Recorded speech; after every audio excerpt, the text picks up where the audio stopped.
The words slipped out before Mara Ellison could stop them. Thin and unsure, carried away almost immediately by the open land. The pasture stretched wide in every direction, a soft ocean of blue-stem grass rippling beneath a pale morning sky.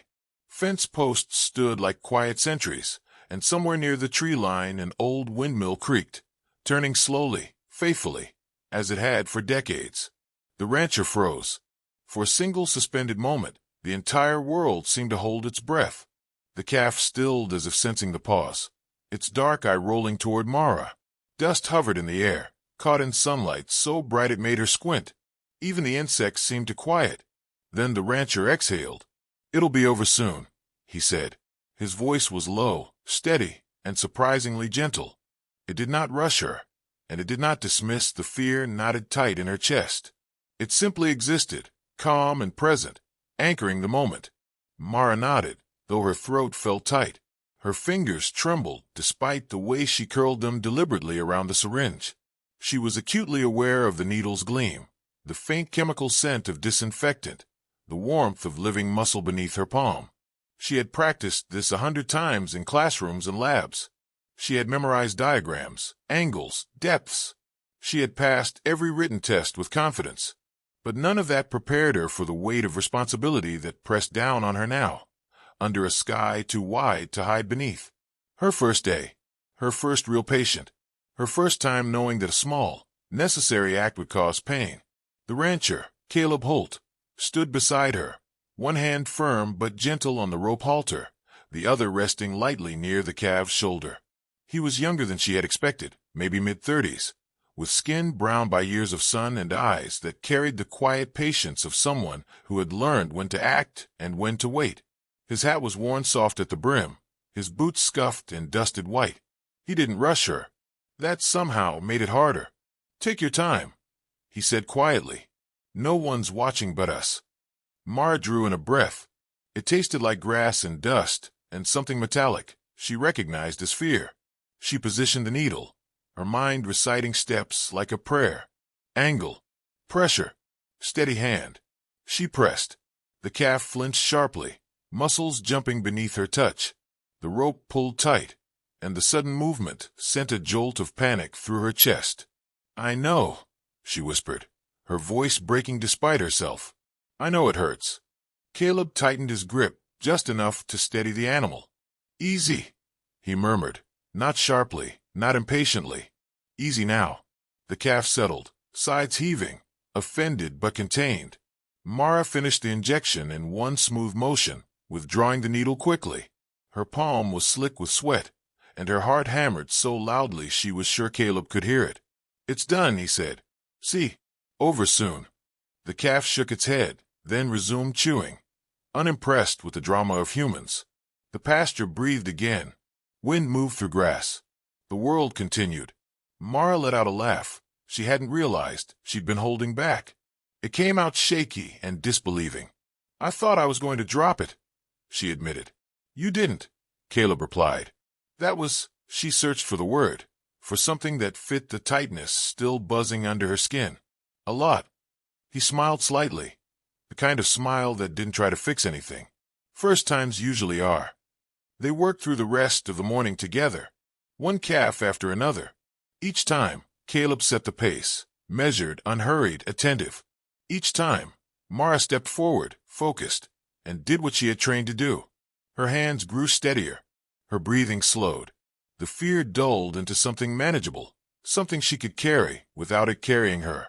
By noon, the sun sat high and unforgiving, and her shoulders ached from tension she was only beginning to release. They broke under a stand of cottonwoods near the creek, the shade cool and blue compared to the blazing field. Caleb handed her a dented metal canteen. She drank too fast, coughed, then laughed at herself. Caleb laughed too, the sound rough but warm. "So," he said, leaning back against the tree, "what made you choose this place?" She wiped her mouth with the back of her hand. "My supervisor said I needed more large animal experience. And you came highly recommended." "For what?" "Patience," Mara said. Then, after a moment, "Honesty." Caleb tipped his hat back slightly, eyes narrowing against the light filtering through leaves. Honesty's easier when you don't pretend the work doesn't hurt. It does. But that doesn't mean it's wrong. Mara stared out at the pasture, thinking of the calves' flinch, of her own instinctive apology. That's what scares me, she admitted. Hurting something, even when you're trying to help it. He nodded once. You learn the difference. Takes time. Clouds gathered in the afternoon, stacking high and dark on the horizon. Thunder rolled distantly, slow and patient. They finished the last of the vaccinations, just as the first drops of rain darkened the dust. When it was done, Mara capped the syringe and exhaled deeply, her body sagging with relief. You did good work today, Caleb said. She smiled, tired but proud. Thank you for not rushing me. He shrugged. Animals can tell when you're scared. So can people. Best thing you can do is slow down. As she drove away that evening, rain streaking across her windshield, his words echoed in her mind. Slow down. Learn the difference. Necessary wasn't the same as cruel. She didn't know yet how deeply that lesson would shape her. The storm scrubbed the land clean overnight. By morning, the ranch felt reborn, air sharp and cool, grass darkened with moisture, the sky stretched wide and bright. Mara arrived early, boots still damp from dew, her nerves steadier than they had been the day before. Caleb was already at the barn, repairing a stubborn hinge. He glanced up as she parked and lifted a thermos in greeting. Coffee? Yes, she said, a little too eagerly. They drank standing beside the barn, steam curling into the morning air. The work that day was quieter, routine checkups, hoof trims, small problems with simple solutions. A sheep limped dramatically until Mara found a pebble wedged just right between hoof and pad. The animal trotted off moments later, insulted but healed. Somewhere between the third stall and the fourth, Mara realized she was smiling. Looks like yesterday didn't scare you off, Caleb observed. It tried, she admitted, but I think I survived. He nodded approvingly. That's ranching. And medicine. They test you before they trust you. Late afternoon brought a call over the radio. A neighbor's heifer had gone down near the creek, struggling with a difficult birth. Time mattered. They loaded into the truck and drove fast but steady across uneven ground. The land rolled beneath them, familiar and unforgiving. When they arrived, the heifer lay on her side, sides heaving, eyes wide with fear and pain. The calf was malpositioned. This was no routine procedure. Mara's pulse spiked. Caleb assessed the situation in seconds. We'll need to reposition, he said. It's going to hurt. Then he looked directly at her. You ready? The memory of her first injection flashed through her mind. The flinch, the apology, the fear. Necessary isn't the same as cruel. Yes, she said. Tell me what to do. He did. Calmly. Clearly. She followed every instruction, her hands steady despite the tension winding tight inside her. The heifer strained and cried out, and each sound struck Mara like a blow. But she did not stop. She did not freeze. When the calf finally slid free into the grass, slick and steaming, the sound the mother made was not pain. It was relief. Mara sank back onto her heels, shaking, tears blurring her vision. The calf sneezed, then wobbled upright. Life continued. Caleb rested a hand on her shoulder. You did good.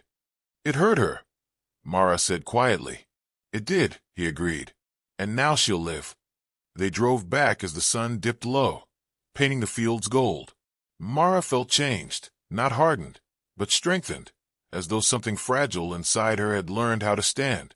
At the gate, Caleb stopped the truck. People think strength is not feeling, he said. It's feeling and doing the work anyway. Mara nodded. I think I understand now.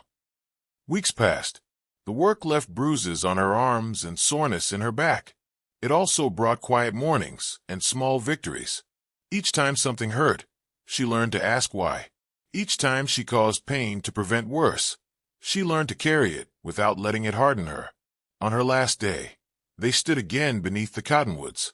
The calves grazed peacefully, healthy and strong. First times don't define you, Caleb said. What you learn from them does. Mara smiled. Thank you for freezing. He laughed. Anytime. As she drove away, the road stretched open ahead of her. The work would hurt sometimes, So would she. But now she knew how to breathe through it, and how to make sure the hurt always meant healing.